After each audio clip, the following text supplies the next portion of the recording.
Hello, good morning everyone. Ito, nandito tayo ngayon sa nasa labas na tayo nung palaruan na pinanggalingan namin kanina ni Ken. Ito muna tayo sa paligid. Pupunta kami dun guys, sa mayroong water. Kung saan pwedeng maglaro yung mga bata. May fountain doon. Ayan si Ken. Bit-bit niya na yung kanyang strider.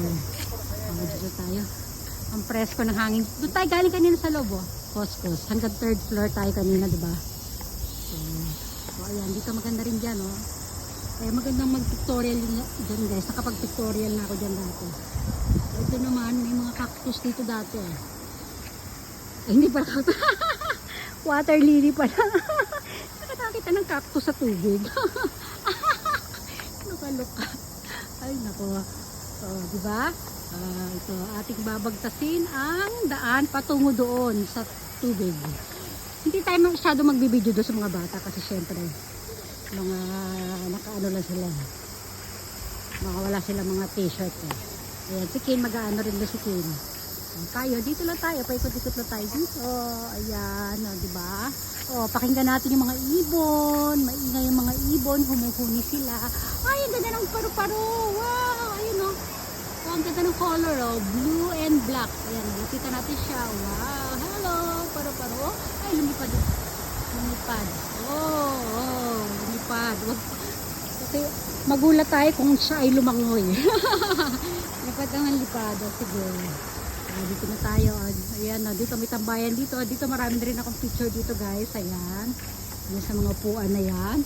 At doon sa dulo na yun, maganda rin doon, presko doon. Dito tayo tatambay habang si Ken at si Papa niya nandun nagaan. Hanap tayo magandang upuan. Dito tayo. Dito tayo. Ayan. Ito yung strider ni Ken. Ililipat natin doon sa kabilang upuan na malilim. Ayan ang tubig, Hindi natin makuha na ng buo kasi may mga bata, Huwag natin silang alihin. Dito lang tayo. Tambay tayo dito, guys. Yay! Ayan. Tambay natin yung strider ni Ken. Ayan, dyan tayo. Dito lang tayo. Masid lang tayo dito sa paligid. Diba?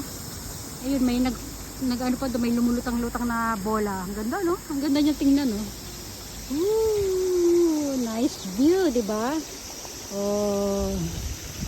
Mga puno. Ganda niya. Dito tayo. Doon yung kalsada papalabas doon. Papunta sa station. Dito naman ay yan, lalang. Diba? Dito na natin tatapusin to. Ang ingay ng mga ibon sa taas. Hanggang dito na lang muna. Bye everyone!